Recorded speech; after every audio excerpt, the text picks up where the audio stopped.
Olá, bom dia, mais um devocional da Igreja Batista Emanuel para inspirar a sua jornada semanal aí. Sou o pastor Rodrigo, faço parte do Conselho Pastoral da Igreja Batista Emanuel e hoje eu queria partilhar com vocês um texto que está lá em Mateus, no capítulo 8, versículos a partir do 14 até o 17. Esse trecho fala a respeito de um encontro de Jesus com a sogra de Pedro, também a respeito de curas e transformação de vida. Vamos lá, Mateus capítulo 8, versículos de 14 a 17. Assim que Jesus entrou na casa de Pedro, viu a sogra deste de cama, com febre. Ele tocou sua mão e a febre a deixou. Ela então se levantou e passou a servi-lo. Ao cair da tarde, trouxeram-lhe muitos endemoniados, e com sua palavra ele expulsou os espíritos e curou todos os enfermos, para que se cumprisse o que havia sido falado pelo profeta Isaías. Ele tomou sobre si as nossas enfermidades e carregou as nossas doenças. Olha, a gente falar sobre essas curas de Jesus, é difícil a gente escolher um momento específico, porque são tantos momentos de encontros transformadores, né? E nossos encontros com Jesus, eles são transformadores também no nosso dia a dia. Mas uma coisa me chamou a atenção aqui nesse texto, primeiramente, é que quando ele fala dessas curas, a respeito de tantos endemoniados e enfermos, ele associa isso com uma profecia. E essa profecia é uma profecia que está lá em Isaías, e ele falou, ele tomou sobre si as nossas dores, as nossas chagas caíram sobre os seus ombros. E eu fiquei pensando a respeito de alguns compromissos que a gente tem na vida da gente, porque nem todos os compromissos a gente faz com empolgação. Tem alguns compromissos na vida da gente que a gente tem a responsabilidade de fazer, e se a gente tivesse uma desculpa para não fazer ou não participar daquele compromisso, não ir àquele evento, a gente daria glórias a Deus. E a gente, quando está diante disso, é porque a gente tem, de certa forma, no contexto, está implícito que é uma obrigação moral minha fazer aquilo ali. Se em algum momento muda-se o contexto e eu tenho a condição de não ir para um evento ou um encontro que eu já não gostaria de ir, ou por um motivo de cansaço, ou por um motivo, não sei, por qualquer motivo que você tenha, aquilo traz alívio. Você vai deixar de fazer aquilo que antes era necessário fazer, mas porque agora não se tem a obrigação, ou de alguém que está ao redor por causa do contexto, ou de você mesmo no seu coração. Se você pudesse escolher, você não faria. E agora, o fato de não fazê-lo, porque você arranjou uma desculpa, uma justificação para isso, que fosse convincente e que acalmaria o seu coração de colocar peso sobre os seus ombros, você fica mais realmente leve, aliviado. Até porque se você não vai só porque quer, muito provavelmente depois aquilo pesaria sobre você. E você ficaria se cobrando, poxa, eu deveria ter ido, né? Eu queria que a gente analisasse aqui o fato desses compromissos de Jesus, desses encontros de Jesus com essas curas.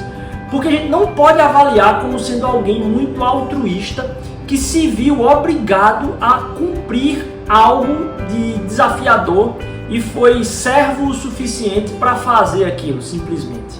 Não, Jesus não tinha obrigação nenhuma de estar ali. É como se eu e você tivéssemos todas as justificativas possíveis, fôssemos impossibilitados, inclusive, em estar em algum compromisso que pra gente fosse difícil.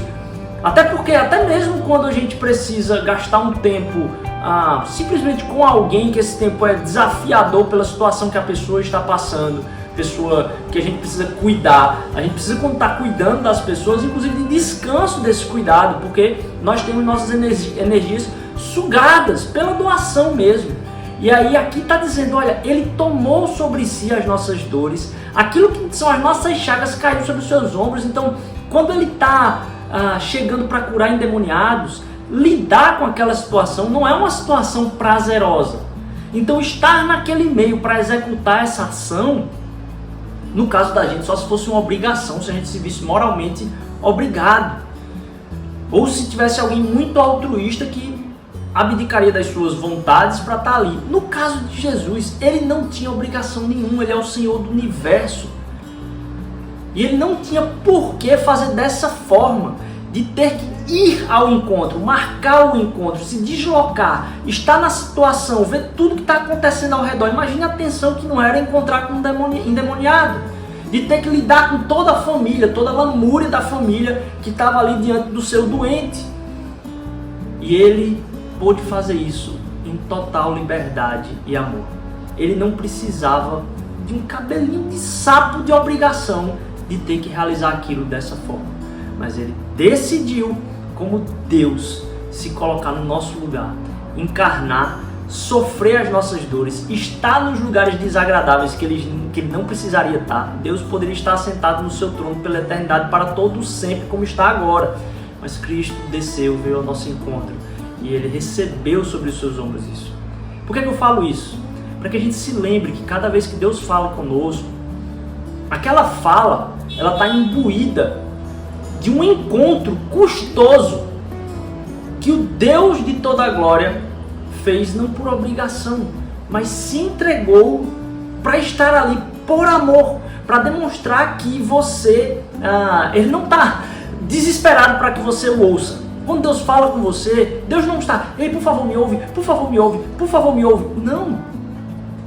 A sua fala aos nossos ouvidos é um presente de graça, um presente de desligamento de toda a sua glória para estar assentado conosco.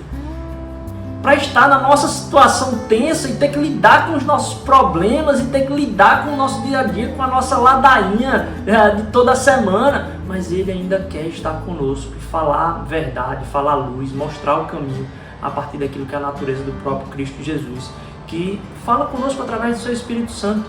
Então, primeiro, quando Jesus coloca algo no seu coração, quando Ele dá respostas, eu não estou dizendo dar respostas, Ele resolve, estou dizendo quando Ele fala com você, entenda que por trás disso há toda uma abdicação dele estar nos lugares confortáveis e celestiais, mas é um fruto de consequência da sua crucificação, dele ter que enfrentar e estar ao nosso lado nas nossas situações não mais agradáveis.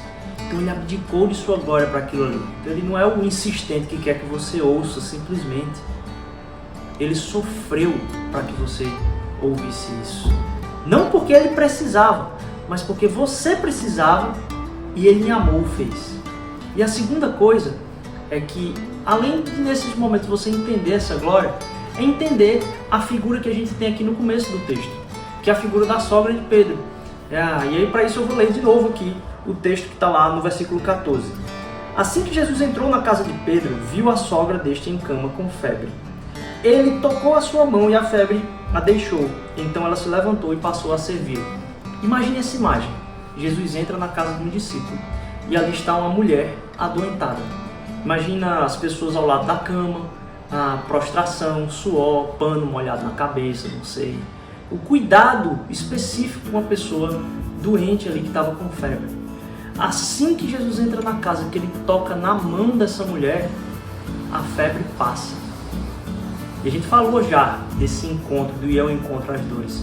Mas agora eu quero que você perceba a ação da mãe de Pedro, da sogra de Pedro. Assim que Jesus a cura, ela passou imediatamente a levantar-se e a servi-lo.